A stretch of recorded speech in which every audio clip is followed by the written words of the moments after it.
mesmo sendo falho, mesmo sem merecer, Deus me ama.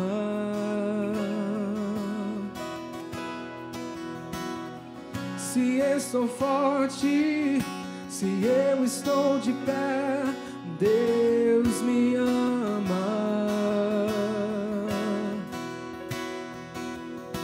Se estou fraco, se eu estou caído, Ele não deixa de me amar. Sem o seu amor, sem o seu perdão, o que seria de mim? Deus me amou tanto que entregou seu filho pra morrer em meu lugar. Deus me ama e o seu amor é tão grande, incondicional. Deus me ama e Ele está sempre de braços abertos pra mim. Aleluia! Ele está sempre de braços abertos para me receber. Ele está sempre de braços abertos para te receber. Aleluia!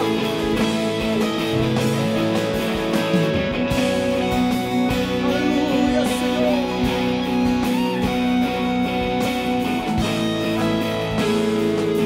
Cante mesmo sendo assim, pobre pecador.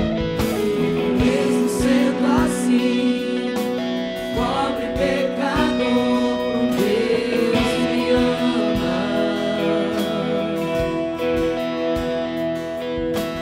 Mesmo sendo falho, mesmo sem merecer, Deus me ama. Se estou forte, se estou forte, se eu estou de pé, Deus me ama. Se estou fraco, se eu estou caído, Ele não deixa de me amar. Sem o seu amor, sem o seu amor, sem o seu perdão, o que seria de mim? Deus me amou tanto, Deus me amou tanto, que entregou seu filho pra morrer em meu lugar. De Deus, Deus me ama, e o seu amor é tão grande, incondicional. Deus me ama, e Ele está sempre de braços abertos pra mim, Senhor. Oh, Deus me ama, Deus me ama, e o seu amor é tão grande, incondicional. Deus me ama, Senhor, e Ele está sempre de braços abertos pra mim. Levante a sua mão e agradeça ao Senhor por este amor, por Ele ter te aceitado e te amado de uma maneira sobrenatural. Aleluia, Senhor. Eu te agradeço, ó Deus, por esse amor, ó Pai, o qual eu nunca, nunca, nunca irei poder recompensar, ó Senhor. Aleluia. Levante sua voz e cante. Deus me ama e o seu amor incondicional. Deus me ama e Ele está sempre de braços abertos pra mim.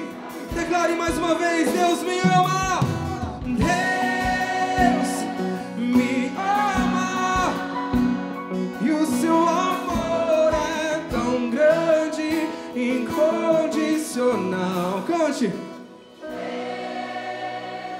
me ama, e Ele está sempre de braços abertos para mim. Aleluia! Você pode agradecer ao Senhor por este amor. Aleluia, Deus. Nós te louvamos, ó Pai, por este amor. Nós te agradecemos, ó Deus, por este amor, Senhor. Quão grande amor é esse, ó Pai Celestial, que nos resgatou, ó Deus, que nos salvou, que nos limpou, ó Senhor. Aleluia! Santo, santo, santo és tu, ó Deus. Aleluia! Oh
my prize, drawn to redemption by the grace in his eyes. If grace is an ocean, we're all sinking. So heaven meets earth like a sloppy wet kiss, and my heart turns violently inside of my chest. I don't have time to maintain these regrets when I think about the way he loves us. Oh, he loves us.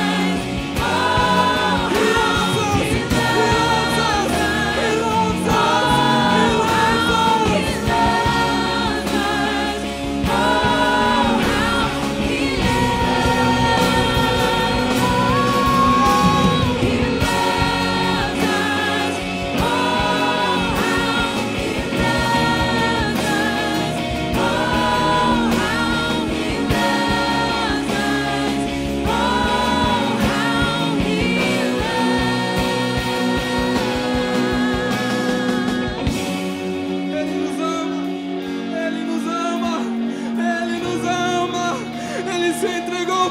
Porque Ele nos ama, mesmo quando estávamos sujos, mesmo quando estávamos na lama, no pecado, Ele nos amou, Ele se entregou por completo, simplesmente para que eu viesse conhecer este amor.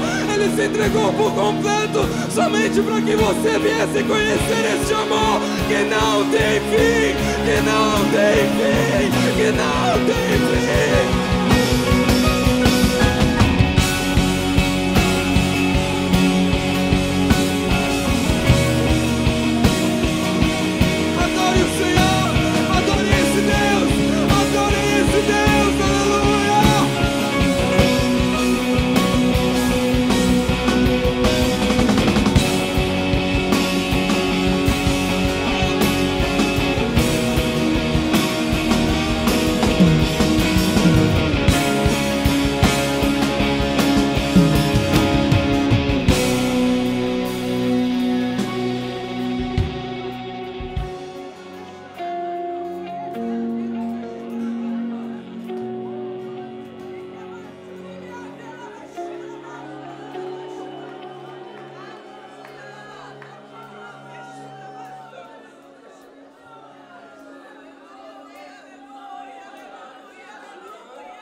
aos teus pés, pois tu és santo, santo.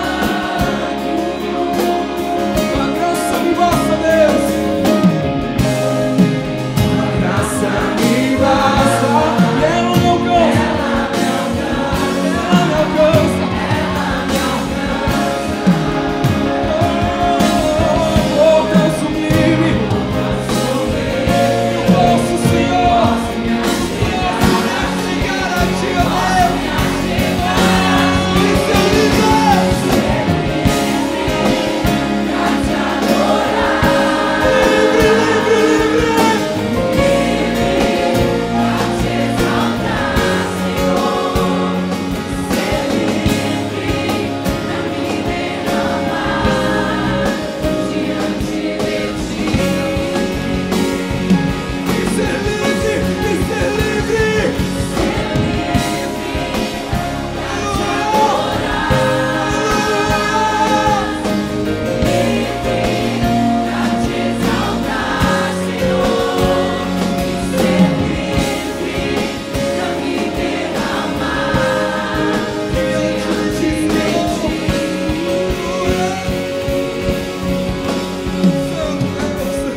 Nós somos livres, Deus, para te adorar, ó Pai. Pelo teu amor, ó Deus, nós somos livres para te exaltar, ó Senhor. Nós somos livres, ó Deus, para te glorificar, ó Deus.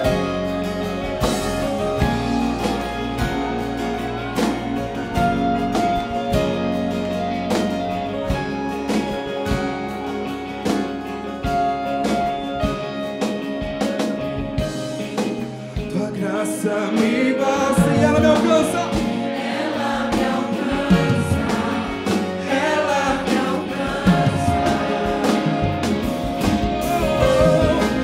Amor tão sublime, eu posso me achegar a ti, eu posso me achegar a ti e ser livre pra te adorar, livre pra te exaltar, Senhor, e ser livre pra me derramar diante de ti.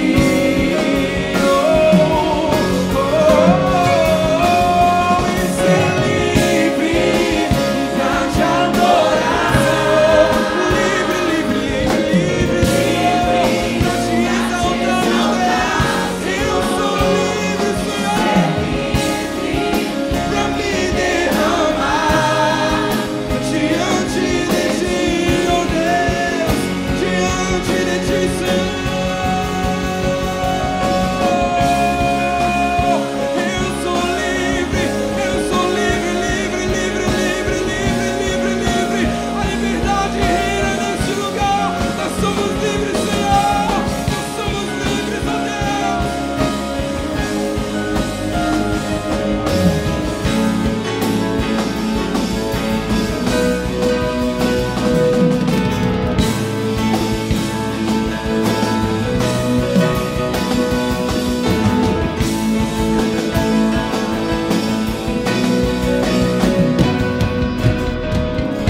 Aleluia, aleluia, aleluia. Você é livre, você é livre, você é livre, aleluia.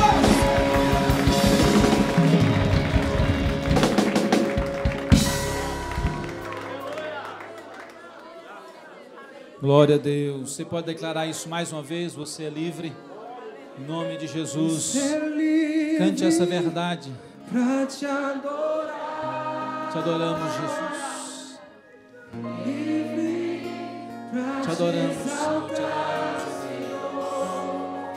ser livre pra me derramar diante de ti.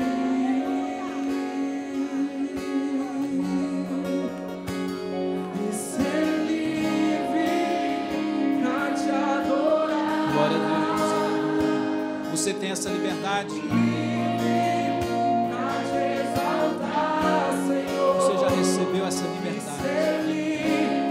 Te adoramos, Jesus. Te adoramos, Senhor. Que isso possa ser real na minha vida e na sua vida, em nome de Jesus.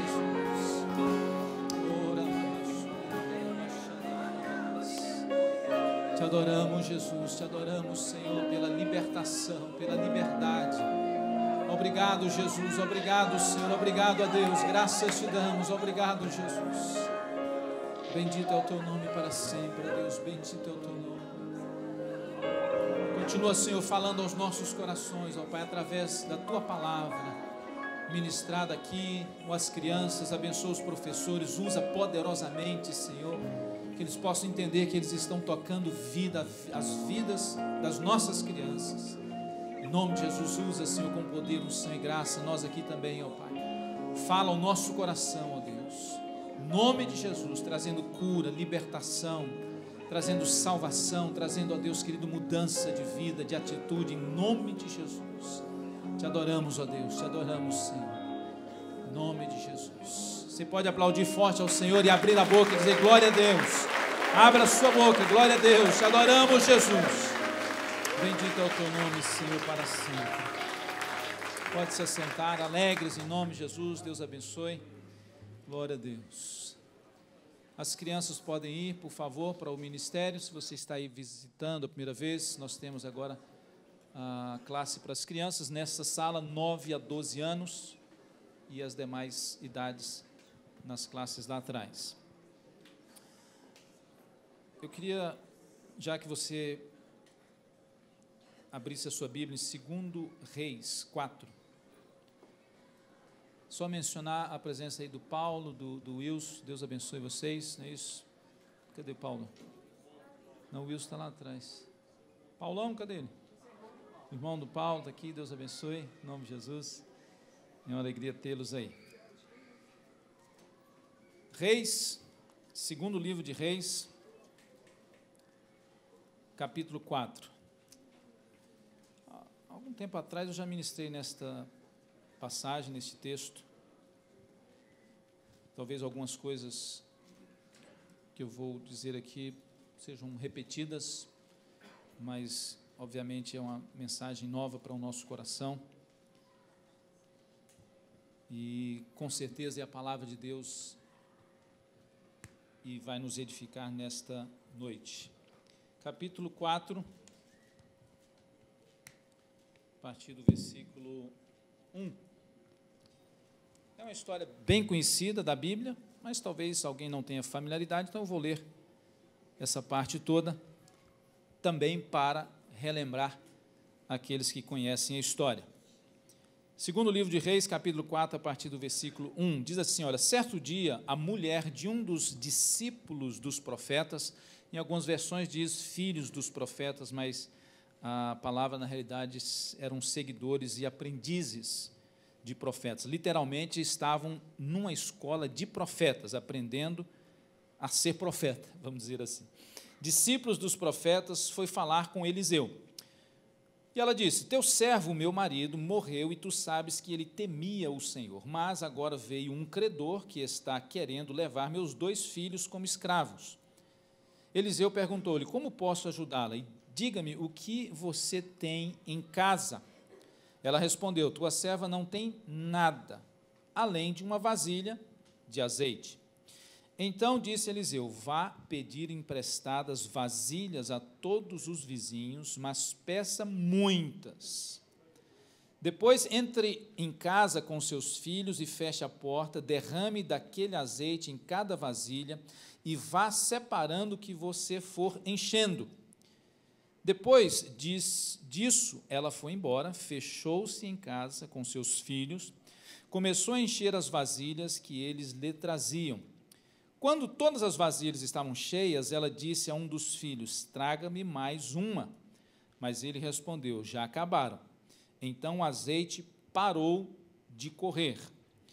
Ela foi e contou tudo ao homem de Deus, que era Eliseu, que lhe disse, vá, venda o azeite e pague as suas dívidas, e você e seus filhos ainda poderão viver do que sobrar. Pensando em termos de business, de negócio, eu acho que foi uma aula de como abrir um pequeno negócio. de quem não tinha praticamente nada. Na mentalidade dela, na visão dela, é o que nós vamos falar aqui hoje um pouco sobre atitude e ação que transformam a nossa vida. Na mentalidade dela, na atitude dela, ela não tinha nada, somente dívidas. E era costume naquela época, né, quem era um devedor, ou a própria pessoa seria um escravo, teria que se oferecer para trabalhar como escravo até pagar a dívida, ou poderia-se também, né, o credor ir lá e pegar os filhos e também serem vendidos ou trabalharem como escravos. No caso dela, o marido morreu, então eles foram lá para pegar os garotos, talvez já adolescentes ou jovens, para serem escravos, para pagar a dívida. Então, eles iam ser vendidos ou iam trabalhar de escravos para pagar aquela dívida.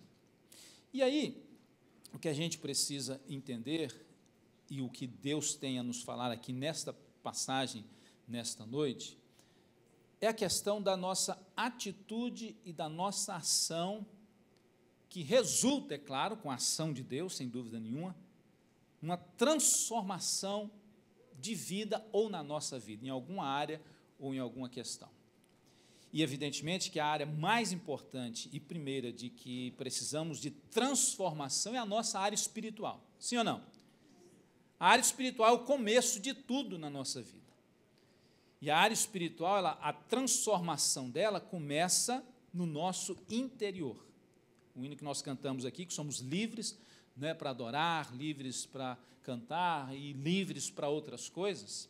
Essa liberdade, ela não vem de fora para dentro, ou seja, ela não vem das minhas ações, das minhas obras, que transformam o meu interior e me dão liberdade, ou que transforma a minha mentalidade, ou que transforma a minha atitude.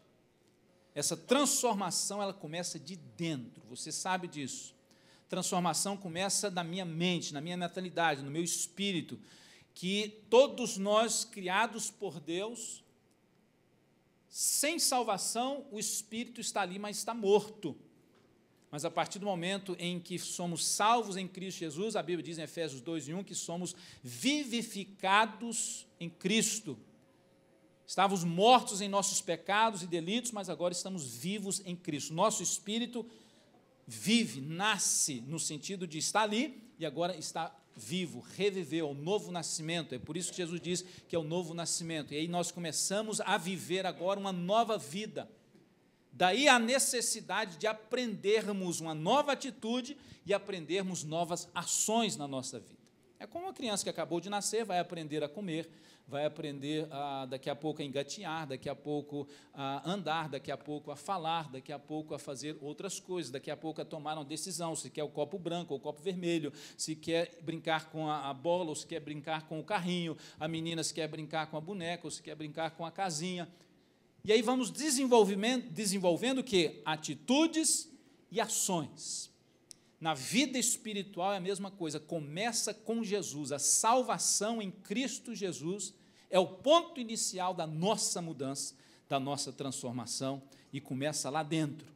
Agora, ouça uma coisa, principalmente nós brasileiros, e no português, às vezes misturamos essas duas palavras, atitudes e ações. Às vezes alguém fez alguma coisa, o Pedro fez um negócio, pegou, eu não gostei da atitude dele quando ele fez aquilo. Na realidade, a atitude não é a ação. O que ele fez, pegou aquele prato, levou para lá, foi uma ação.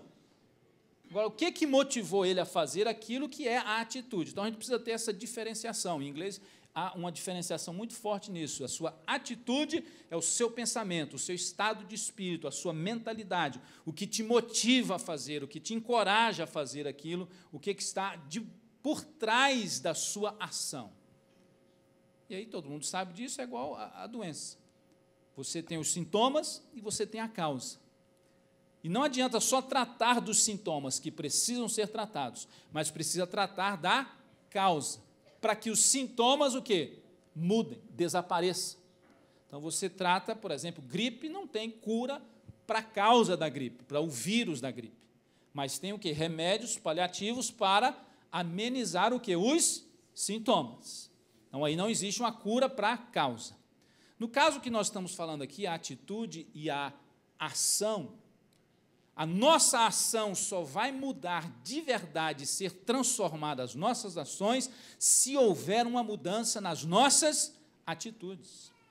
A Bíblia fala sobre isso e Paulo fala da nova mentalidade em Cristo, que agora nós temos a mente de Cristo. E se eu tenho a mente de Cristo, e a mente de Cristo comanda as minhas atitudes, as minhas emoções, as minhas motivações, os meus encorajamentos, então as minhas ações, elas precisam refletir o que está na minha mente.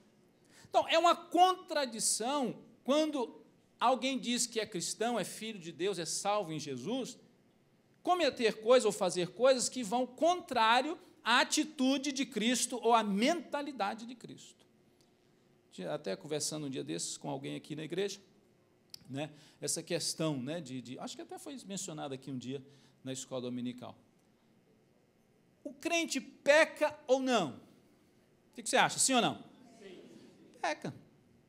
Agora, quando a Bíblia diz que nós somos nova criatura em Cristo Jesus e nós somos salvos e o crente não peca, é no sentido, né, do gerúndio, não permanece pecando, não vive pecando, não está preso no pecado, porque a própria Bíblia diz, lá em 1 de João, de que se dissermos que não temos pecados, né, nós o consideramos mentiroso e nos fazemos mentirosos também. Então, somos pecadores, em essência, em natureza, porque todos nascem pecadores por causa de Adão e Eva, é o chamado na teologia de pecado original.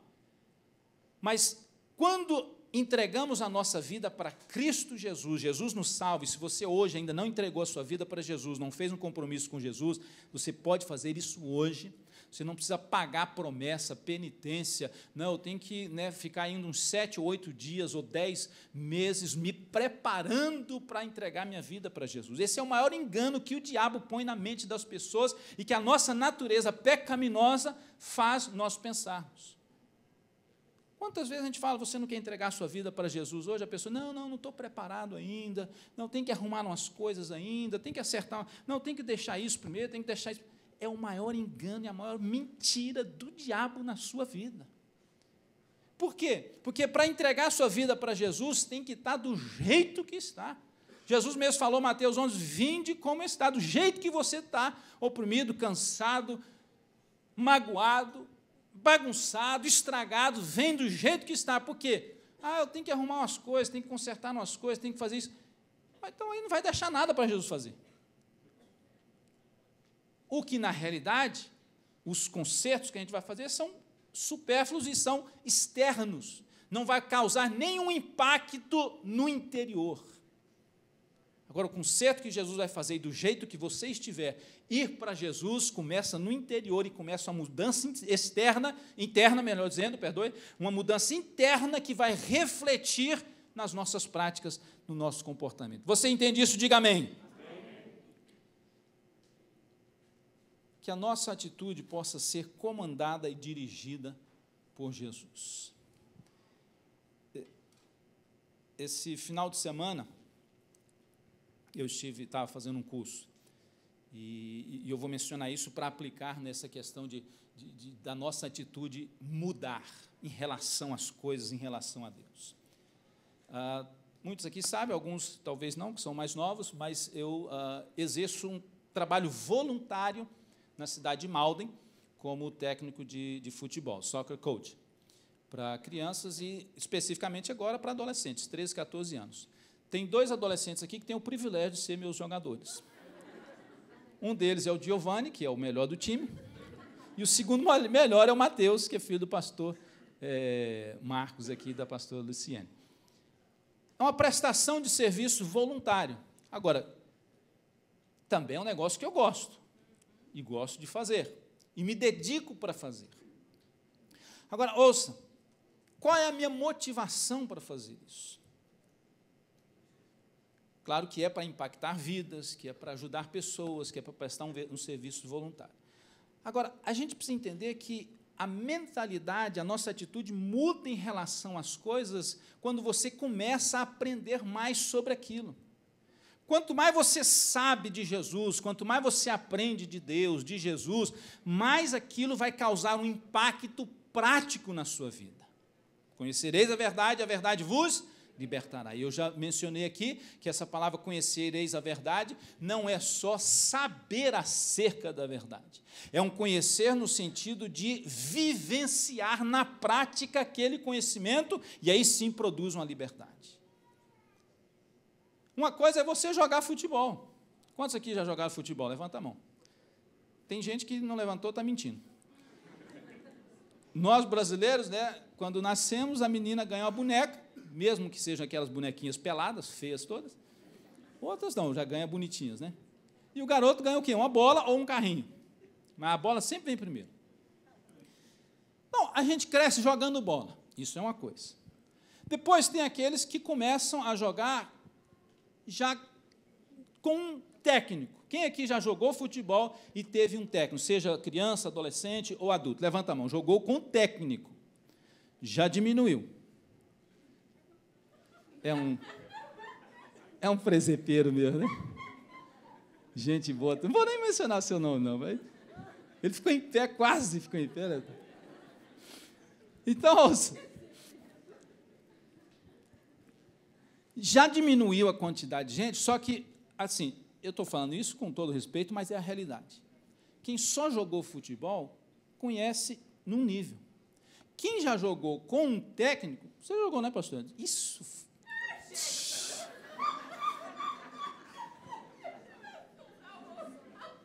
Se Pelé tivesse visto, meu amigo, tinha aposentado há muito tempo atrás. Quem jogou já com o coach, com o técnico, falando, instruindo, olha, você joga aqui, sua posição ali, já sabe muito mais, já tem um conhecimento mais acima. A atitude acerca do jogo já é outra, completamente diferente. Agora, vamos subindo. Quem para estudar sobre alguma coisa, para estudar, para ensinar os outros? Eu joguei bola com técnico também, não é isso, quando era criança, adolescente. Mas aí você para estudar o negócio para ensinar para os outros. Por exemplo, quando a gente vem, os irmãos dão aula aqui na escola dominical e pregam, né, o pastor Anderson, o pastor Edson e outros, você vai trazer uma palavra, igual uma pregação de 30 minutos, de 40 minutos, uma escola dominical de 1 hora, a gente prepara 4, 5, 6, 8 horas para falar 30, 40 minutos. Isso quer dizer o quê? Que eu tive 6 a 8 horas de aprendizado, que eu não vou transmitir esse aprendizado em 40 minutos de forma nenhuma. Então, aí, para nós entendermos, então aqui ele está estudando, agora a gente está estudando, né, eu já fiz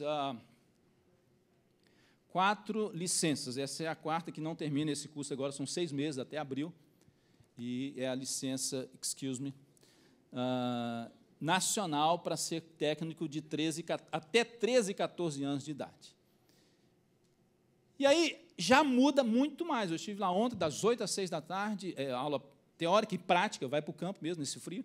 Hoje de manhã, da mesma forma, a gente tem que, né, liderar uma sessão de treino e tudo. E aí a sua percepção, e agora a minha percepção, e quando, né, eu assisto um jogo, ou vejo algum jogo ali, a minha percepção já é completamente diferente do que era alguns meses ou anos atrás. A minha atitude em relação àquilo muda e vai crescendo, e você vai sabendo mais. Agora, ouça, e eu quero trazer isso para cá. Quando nós estamos diante de Deus, buscando a Jesus, e se você ainda não fez isso ainda, vai fazer hoje, em nome do Senhor, nós não podemos ficar parados no tempo. A gente não pode cruzar os braços e esperar tudo cair do céu para a gente, ou esperar tudo que as pessoas vão nos ensinar. Eu e você precisamos nos dispor a nos aprofundar, conhecer o Senhor e prosseguir em conhecer ao Senhor. Porque quanto mais nós nos aproximamos de Deus, eu não estou dizendo só em termos religiosos, se você lê a Bíblia, eu estou falando em ler a Bíblia, mas em viver na prática a Deus. Não adianta eu só estudar a teoria de ser um técnico de futebol e não pôr aquele negócio em prática. Uma coisa é saber a teoria, outra coisa é pôr o negócio na prática, que já fica muito mais difícil. Por isso que lá de manhã, das 8 até 12h30, era teoria. Aí, de 1h30 até as 5, 5h30 da tarde, era na prática, lá no campo, pondo em prática o que você aprendeu aqui. e tendo 4 instrutores profissionais te corrigindo, te falando, te avaliando. Muitas vezes nossa atitude em relação à fé, à Bíblia, ao cristianismo, é só querer saber sobre o cristianismo. Isso não produz resultado, isso não produz mudança de comportamento. Só saber sobre Jesus não transforma e não traz libertação. O que traz libertação é saber sobre Jesus e viver esse Jesus, esse conhecimento na prática, colocá-lo em ações, daí sim vem e cumpre-se: conhecereis a verdade, e a verdade vos libertará. Você entende isso? Diga amém. O nosso problema é pôr em prática. Eu gosto muito de estudar, de ler. Agora, igual lá no curso, a hora da teoria, eu anoto tudo e faço pergunta, e isso. Na hora da prática, eu já fico mais tenso, eu já fico mais preocupado. Mas aí tem que fazer o negócio, porque é uma dificuldade nossa. Nós gostamos muito de saber sobre a verdade, saber o que é certo, de saber o que é errado, de saber o que tem que fazer, de saber o que não tem que fazer. O problema nosso é na hora de pôr esse negócio em prática, em vivenciar isso. A gente sabe que falar a verdade é o certo, e que falar a mentira é produzir uma filha com o diabo, porque o pai da mentira é o diabo. Mas, de vez em quando, a gente escapa e joga uma semente para o diabo para ele fazer uma filha. De vez em quando, a gente tem falado isso aqui, porque a gente precisa estar sempre falando, nossa ênfase é família, crescimento da família, e filhos, pais, mães, maridos, esposas. Eu tenho dito isso aqui, às vezes mais na escola dominical. Em nome de Jesus, não minta para os seus filhos, por menor que seja. Mãe, eu quero mais um sorvete. Não tem mais, acabou. E a criança sabe que lá na geladeira está cheio. Não, mas eu falei para resolver logo o problema. A gente não resolve logo o problema com coisas erradas. Talvez você já viu isso, já fez isso. No geral. Então, a gente sabe o princípio, o negócio é a gente pôr em prática o princípio. Agora, a nossa atitude precisa ser transformada, precisa ser mudada. Precisa deixar Cristo mudar a nossa mentalidade, a nossa percepção, nosso mindset, a nossa percepção em relação ao certo e o errado. Porque não é só saber o que é certo ou errado, ou perguntar isso é certo, isso é errado, isso é pecado ou não é pecado. O negócio é saber realmente o princípio bíblico da verdade, o princípio bíblico das virtudes cristãs, do amor cristão, da verdade bíblica, os princípios bíblicos da ética cristã, da ética do reino de Deus, e deixar isso entrar no nosso coração, na nossa mente, transformar a nossa mentalidade, ou seja, a nossa visão acerca daquilo, para que as nossas práticas possam, como se diz, uma palavra bem bonita, difícil, corroborar com a nossa atitude, ou seja, corresponder com aquilo que está na nossa mentalidade, que é a mente de Cristo. E aí, eu quero só citar como exemplo esta mulher que nós acabamos de ler, que evidentemente, naquele tempo, Jesus não tinha vindo ainda, mas o princípio está lá de Deus, de servir a Deus, o princípio de buscar a Deus. E aí trazer esse princípio para hoje que temos Cristo Jesus. Ouça uma coisa, aqui há um princípio de atitude e de ação. Eu tenho dito isso aqui, Deus não trabalha sozinho. Deus não vem e faz você fazer as coisas ou faz tudo por mim e por você. Em toda a Bíblia nós vemos Deus trabalhar em cooperação, inclusive a Bíblia nos chama de o quê? Cooperadores de Deus. Porque na mentalidade de Deus, no princípio de Deus, Ele não vai e não quer fazer sozinho as coisas. O milagre que Ele vai fazer na sua vida, Ele não vai fazer sozinho. A salvação, é claro que é exclusiva de Deus, sem obras nenhuma, mas Ele mesmo providencia um meio, que é a fé e o arrependimento, para que eu possa decidir aceitar ou não esta salvação. Não é um resultado de obras. E aí nós precisamos entender que se depender só de Deus nesta história, ou na nossa vida, o milagre não acontece. Nesse caso, se depender só de Deus, o azeite nunca ia jorrar, ou talvez nunca iria parar de jorrar. Mas aí o que acontece? Essa mulher vem pedir ajuda a Deus, que é o profeta representando Deus. Hoje, evidentemente, a gente vai buscar ajuda às pessoas, mas você pode ir diretamente a Deus. Porque ela está com um problema foi criado, e ela precisa de uma solução para esse problema. E aí ela vai na fonte de quem pode ajudar a dar a solução. E aí o profeta, que era um homem de Deus, dá uma orientação para ela, inspirado por Deus. E aí eu quero te relembrar qual que foi. Ela falou, o marido morreu, os filhos vão ser levados como escravos, e aí ele perguntou, como é que eu posso te ajudar? Ela falou, não tenho nada, mas tenho um pouquinho de azeite. Aí ele respondeu, vai, pede vasilhas emprestadas, muitas, e aí coloca o azeite, resumindo, nas vasilhas, aí depois ela veio e falou que tinha feito, aí ele falou, olha, vende e paga a dívida e vive do resto. Agora, o que eu quero destacar aqui é que nessa atitude da palavra de Deus para ela, que ela percebe, e agora essa atitude de buscar a Deus, essa atitude de buscar a solução em Deus, ela começa a perceber que ela tem que cooperar com Deus no milagre dela. Aquilo que vai acontecer não é uma coisa natural, aconteceu, e isso aqui não é mitologia, uma historinha, não, isso aconteceu. Ela tinha um pouquinho de azeite, e ela derramava nas vasilhas, e não parava, o azeite não parava.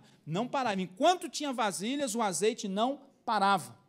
Quando acabaram as vasilhas, o azeite parou de jorrar, não é que ele secou, parou de jorrar porque não tinha mais vasilhas, ou seja, vamos colocar aqui, se tivesse mais cooperação da parte dela, mais vasilhas, mais milagre iria acontecer. Então, o que a Bíblia nos ensina isso? A soberania divina, que é indiscutível, mas Deus sempre vai querer o que? A cooperação humana, que traz junto a nossa atitude, a nossa responsabilidade de fazer a vontade de Deus. E aqui a gente vê alguns princípios, por exemplo, no versículo 1, de que eu e você precisamos aprender, e foi da atitude dela, não se isolar diante da dificuldade. Às vezes é uma reação nossa muito peculiar nos isolarmos, porque estamos com um problema, uma dificuldade, uma luta aqui, e aí a gente começa a se isolar. Mas no caso dela, certo dia, a mulher de um dos discípulos dos profetas foi falar com Eliseu. Ela não se trancou em casa, ela não fechou a porta, ela não foi para o quarto, ela não foi para o Facebook contar as mágoas dela no Facebook, ela não foi fazer outra coisa senão buscar a Deus, buscar a resposta em Deus. Ela não se isola, ela não se fecha, por pior que fosse a situação. O marido morreu, os filhos agora vão ser levados como escravos, ela vai ficar sozinha, desesperada, sem dinheiro, sem nada. Ela não se isola, ela vai buscar a Deus, ela vai atrás de ajuda, ela não se fecha. A atitude dela é de que pode haver mudança nisso, é uma atitude de fé, é uma mentalidade de fé. Esse negócio pode mudar de alguma maneira, pode haver um milagre de Deus nessa situação. E é isso que eu quero que você, nesta noite, em nome de Jesus, possa ter essa atitude de fé, de entender de que pode ser pior a situação que for, pode ser a situação mais assim incrível, mais impossível que seja, creia, tenha fé e entenda que Deus é poderoso para fazer qualquer coisa. Você entende isso? Diga amém. Amém. Outra coisa dessa atitude dela, que daqui a pouco vai se transformar em prática também, né? Ela tem a atitude de não se isolar, e aí ela pratica uma ação de buscar ajuda em Deus, no profeta, em pessoas de confiança. Agora, a atitude dela de não se entregar diante do problema, não se deixar ser presa pela situação, pelas emoções, pelas circunstâncias, não ser dirigida. Gente, isso vocês já ouviram falar e muita gente fala sobre isso, e é um princípio bíblico, não nessas palavras que eu vou dizer. Mas na maioria das vezes, nós não temos controle sobre as situações, sobre as circunstâncias, na maioria das vezes. Nós não temos controle sobre o problema, sobre a dificuldade. Agora, ouça uma coisa, nós podemos ter controle sobre a nossa reação àquela circunstância. O que vai determinar o seu futuro, a sua vida com Deus, o que vai determinar o seu sucesso ou não, não é a circunstância em si, mas a minha e a sua reação àquela situação. Que é o que? Resultado da nossa atitude, da nossa mentalidade de Cristo ou não. E aqui ela não se entrega, ela não se deixa ser dominada por aquela circunstância, ou seja, ela não desiste da situação. Teu servo, meu marido, morreu, e tu sabes que ele temia ao Senhor, mas agora veio um credor, que está querendo levar meus filhos como escravos. Como que dizendo, eu não aceito isso.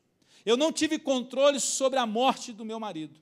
Eu não tive controle sobre as dívidas do meu marido. Eu não tenho controle sobre esse credor que veio para buscar os meus filhos. Eu não tenho controle sobre essa situação dos meus filhos serem escravos ou não. Mas uma coisa eu sei, eu sei, e de alguma maneira ela dizendo que ela também, o meu marido temia ao Senhor, como que dizendo, eu também temo e confio no Senhor, e eu sei que há uma solução para esse problema, eu não vou me entregar a isso, a minha atitude é de que não estou presa a isso, e creio no milagre da parte de Deus. Seja qual for a sua situação nesta noite, em nome de Jesus, não se entregue, não desista, porque não é o que você quer, não era o que ela queria. O que ela queria não era aquela situação, ela não tinha controle, mas agora ela, com a graça de Deus, ela tem controle sobre a reação dela. O que eu vou fazer sobre isso? Qual vai ser a minha atitude, a minha ação em relação a essa situação? Não vou deixar ser controlada por isso, não vou me entregar. Outra coisa na atitude dela, que corresponde depois a uma ação, ela permanece em atitude de humildade diante de Deus e das pessoas. Aqui é um negócio que a gente precisa prestar bem atenção. Muitas vezes, as situações da vida, às vezes as pessoas querem reagir com orgulho e reagir com atitude de arrogância para mostrar que está vencendo aquilo e que não está afetando a sua vida. Mas por trás está machucando, está ferindo e está afetando muito. Ela não nega o problema do pensamento positivo ou da confissão positiva é esse, é negar o problema, não vai dar tudo certo, não, eu vou conseguir, não estou doente, não estou desempregado, não estou passando luta, não, é repetir o contrário da realidade. Isso não resolve nada. Agora, a fé em Cristo, uma atitude cristã, ou seja, quando eu digo atitude cristã, não é simplesmente na teoria, mas é ter realmente Cristo na sua vida, é de reconhecer o problema. Meu marido morreu, meus filhos vão ser levados como escravos, estamos cheios de dívida, o credor vai vir aí, não tenho nada em casa, senão um pouquinho de azeite ali, que, né, tem azeite, mas vai fazer o que com azeite? Vai beber azeite? Azeite é para fazer comida ou então para... Né, tem gente que toma uma colher de azeite de oliva todo dia. Mas tem louco para tudo, né? Mas eu gosto de azeite no ovo, eu gosto de azeite no pão, eu gosto de azeite na salada, eu gosto de azeite aonde mais? No peixe, né? No salmão.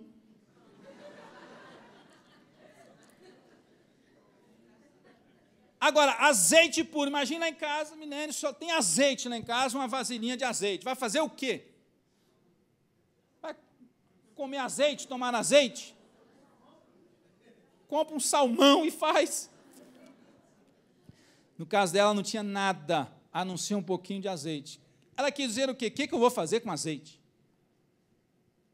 Não tem nada mais para fazer com azeite. Azeite fica aí. Mas ela não se entrega, ela reconhece a situação de forma humilde. Olha, está tudo assim errado. Está acontecendo tudo isso, mas uma coisa é certa, eu não me isolei, eu não vou me fechar, eu não vou me entregar, não vou ser dominado pela situação. Eu não vou me orgulhar no sentido de demonstrar uma falsa realidade. Tem gente que vive aquilo que não é, quer demonstrar algo que não é, quer demonstrar uma posição que não tem, quer demonstrar uma alegria que não existe, quer demonstrar uma arrogância ou uma atitude que não corresponde à realidade, às suas ações. Eliseu perguntou: como posso te ajudar? Diga-me o que você tem em casa. Ela falou: olha, tua serva. Primeira coisa, tua serva. Ela se colocou numa posição de humildade. Eu sou serva, não tem nada, além do azeite, que vou fazer o quê com azeite? Só. Que nós possamos entender que a humildade é reconhecer quem somos de verdade.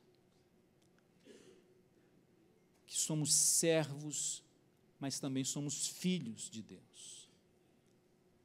Mas filhos que fazem a vontade do Pai.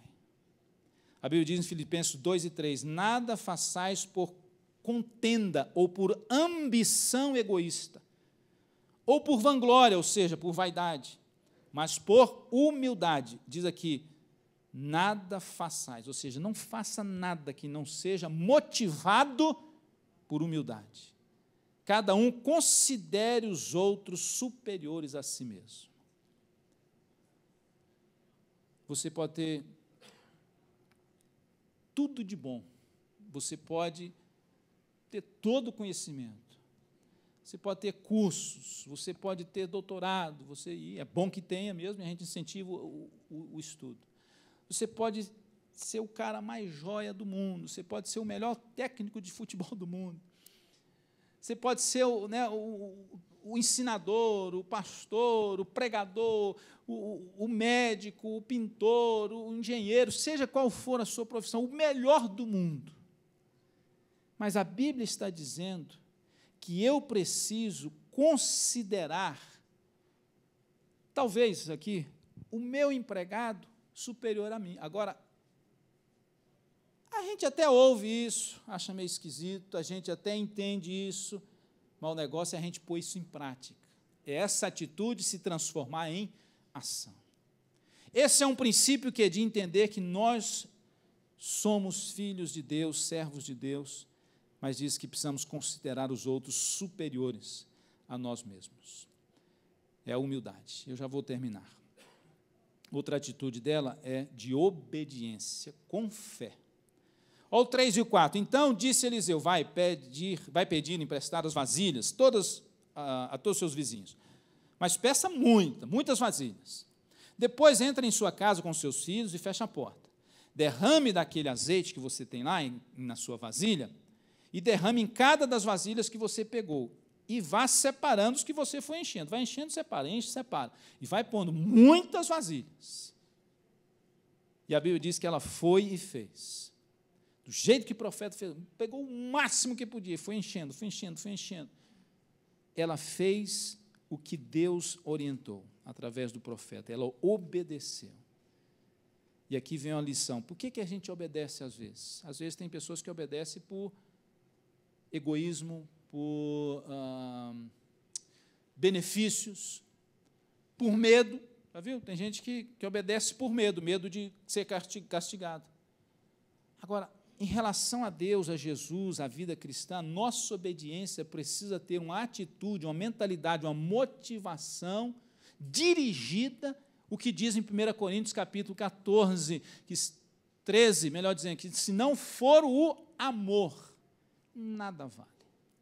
Se você obedece e não tem amor por trás dessa atitude, dessa ação, que é uma atitude que provoca ação, não vale nada. A nossa ação de obediência tem que ser conduzida pela nossa atitude de amor. Obediência. E aí eu vou correr um pouquinho mais. Ela fez a parte dela, ela praticou o que o profeta disse, ela obedeceu, ela fez o que foi mandado, foi orientada. E aí voltou lá no profeta, contou para ele, prestou contas, é uma outra atitude, eu só estou correndo agora para nós terminarmos, prestou conta, fez um compromisso. E aí o profeta deu a orientação para ela do que também fazer. Vende, paga a dívida e vive do resto. Ou seja, ainda montou um business para ela. O que quer dizer vive do resto? Ela ia beber azeite todo dia? Ah, não, ela ia comprar comida com que dinheiro? Se ela o que ela vendeu, ela pagou a dívida? Então, vive do resto quer dizer o seguinte: mantém esse negócio aberto, funcionando. Vamos dizer, monta uma barraca na frente da sua casa e vende azeite. É o seu business agora. Azeite da Viúva LLC. Quem não sabe o que é LLC, no Brasil a gente poderia dizer, sei lá, limitado. Montou um business, e aí vendia azeite, comprava comida, e era tanto azeite que o profeta diz, você vai viver do resto, ou seja, aquilo foi produzindo. Para eu e você, por que eu estou falando isso? Porque a nossa atitude, evidentemente direcionada por Deus, com a prática e com as ações de humildade, de obediência, de viver o que Deus quer, vai produzir muitos milagres na nossa vida e milagres permanentes. Foi um milagre ali, momentâneo, pagou a dívida, o milagre dos filhos não serem levados como escravos, e agora um milagre permanente. Tem um negócio próprio para ser dirigido, e ela não ia cruzar os braços e o negócio ia voando para cima. Não, ela ia continuar trabalhando, porque trabalho é resultado da bênção de Deus na minha vida e na sua vida. Você está vendo isso na vida da viúva? Deus não queria que ela ficasse em casa de braços cruzados. Deus não queria que ela ficasse presa naquele problema. E aí ela tem uma atitude de mudança, de buscar a solução, de buscar a Deus, de ter fé, de ter obediência, de ser humilde, de fazer o que foi lhe mandado. E agora Deus a abençoa que ela agora vai trabalhar. Ela tem o que fazer agora. Ela vai trabalhar com as suas mãos, vai vender, vai comprar, vai trazer comida para casa, e aí eu vou contextualizar, vai pagar a faculdade para as crianças, vai ajudar os filhos, vai comprar casa, vai fazer tudo aquilo com base no milagre que Deus produz e que ela sabe conduzir agora o resultado desse milagre por causa da atitude em Deus e das ações na prática com que ela fez para obedecer a Deus. Se você entende isso, diga amém. Pode ficar em pé em nome de Jesus? Qual é o ponto aqui hoje? Qual é o destaque que responderia à pergunta, de repente você ficou em pé e diz, e agora? E daí? E agora? What's going to happen? O que eu tenho que fazer também?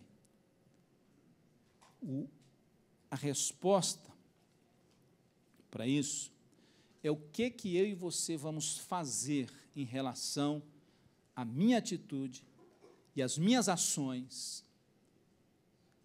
produzirem ou não resultados abençoadores. Produzir ou não a vontade de Deus. Produzir ou não o milagre de Deus. O milagre quem faz é Deus. Diga, Deus. O milagre quem faz é Deus. Diga, o milagre quem faz é Deus. Agora, Ele nunca vai fazer sozinho. Ele vai nos chamar para cooperar com Ele. Não que Ele precise, Ele não precisa.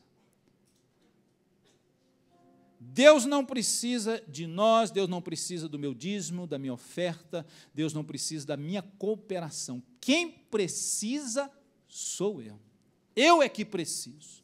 Por isso que Deus nos dá esta chance, esta oportunidade, esse privilégio de cooperar com Ele, porque quando eu coopero com Deus, eu estou crescendo e Deus tem a oportunidade de me abençoar, de fazer milagres na minha vida. Feche seus olhos por um momento enquanto nós cantamos. Feche seus olhos. É um momento de batalha espiritual, de decisão, de reflexão no que tudo que foi dito aqui. Como está a sua atitude, ou seja, o seu estado de espírito, a sua mentalidade? Como que está? Está cheio de Deus, está direcionado por Cristo? Está cheio da palavra de Deus ou não? E aí você precisa pensar, como estão as minhas ações? O que as minhas ações têm produzido? O que as minhas ações têm resultado? O que o meu ouvir, o meu falar, o meu ver, o meu andar, o meu fazer, o meu trabalhar, o meu agir, minhas ações, o que tem resultado em coisas boas ou ruins. Você sabe a sua situação. Daí você chega a uma conclusão rápida. A Bíblia diz: examine-se, pois, cada um a si mesmo. Estou falando isso para você ir pensando aí rápido, literalmente. Você chega a uma conclusão. Está mais ou menos, porque dizer que está bom 100% aí é difícil. Só no céu a perfeição. Mas você pode, não, nessa área eu preciso acertar, eu preciso consertar nessa área. Tá bom nessa outra área aqui, mas nessa aqui não está não, precisa de um acerto. Talvez você diga: não, está tudo ruim, o negócio comigo está difícil. Eu não tenho nem Jesus ainda na minha vida. Eu conheço Jesus, já ouvi falar, meu pai, minha mãe. Eu até acho bom Jesus, eu até gosto de Jesus, mas ainda não vive na minha vida, ainda não assumi um compromisso com Ele, você pode dizer. Daí eu quero te desafiar a uma decisão agora, enquanto cantamos. Qual é a área da sua vida que precisa melhorar? Você colocar isso diante de Deus. Melhorar a atitude e melhorar a ação, mudar a ação. Não melhorar a ação, mudar a ação. Se você está aqui e não tem Jesus ainda, ou está afastado do Evangelho, está desviado, ou ainda nunca fez um compromisso com Jesus, nunca orou dizendo assim: Jesus, entra na minha vida, me salva. Talvez você até ache que tem Jesus, mas talvez você nunca disse para Ele: Jesus, eu me entrego, eu creio no Senhor e te aceito e te recebo e me entrego para o Senhor como o Salvador e Senhor da minha vida. Eu quero o Senhor na minha vida. Perdoa os meus pecados, me salva. Se você nunca fez isso, você tem a oportunidade de fazer isso hoje. Vem aqui à frente enquanto cantamos, alguém vai te acompanhar. Se você está afastado de Jesus, volta hoje. E aqui eu abro um leque. Se você tem alguma área que precisa que Jesus trabalha, eu quero te desafiar a vir ao altar de Deus e apresentar isso para Deus. O vir ao altar é como um passo de fé, como aquela mulher fez. Como que dizendo: eu não aceito essa situação, precisa ser mudada na minha vida. É esse passo de fé. Em nome de Jesus, em nome de Jesus.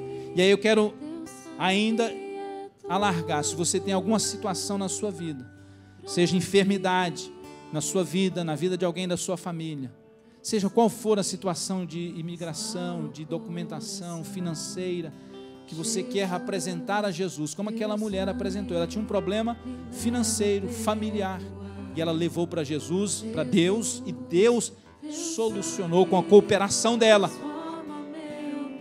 Vem trazer para Jesus, em nome de Jesus. Cante, fale com Deus, fale com Deus. Oh, aleluia, abra o seu coração para Jesus. Te adoramos, Jesus, te adoramos. Obrigado, Senhor, pela tua palavra. Deus te abençoe, Deus te abençoe. Deus te abençoe em nome de Jesus. Deus te abençoe em nome de Jesus, em nome de Jesus, em nome de Jesus. Venha colocar diante do altar. Venha trazer para Deus. Venha, como a Bíblia diz, lançando sobre Ele toda a vossa ansiedade, porque Ele tem cuidado de vós. Traz para Ele. Se Ele é tudo para você, traz para Ele. Em nome de Jesus, em nome de Jesus, em nome de Jesus. Em nome de Jesus, em nome de Jesus. Ele é o mesmo ontem, hoje e eternamente. O que Ele fez na Bíblia no passado, Ele pode e Ele faz hoje. É o mesmo Deus. Qual é a sua atitude em relação a Jesus? Qual é a sua atitude em relação à vida? Qual é a sua atitude em relação à sua família, ao seu casamento, aos seus filhos? Qual é a sua atitude em relação às outras pessoas? Em relação ao seu trabalho, à sua vida? Qual é a sua atitude, o seu pensamento, a sua mentalidade?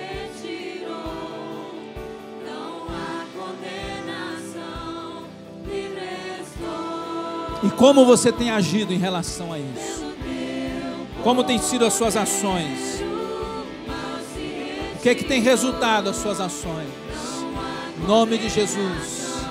Em Cristo Jesus nós podemos ser livres. Em Cristo Jesus, uma atitude liberta, ações libertadoras e libertas, mentalidade liberta, mentalidade transformada, mentalidade de Cristo. Oh, aleluia, em nome de Jesus, em nome de Jesus, em nome de Jesus.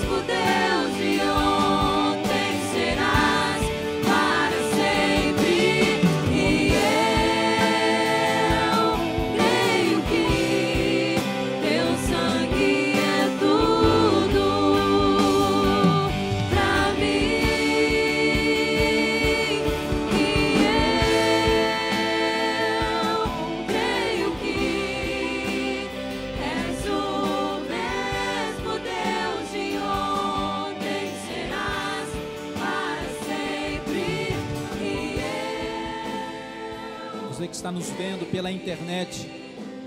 Esse é um instrumento para te alcançar a sua vida. A palavra de Deus te alcançou nesta noite. Entregue a sua vida para Jesus, volta para Jesus.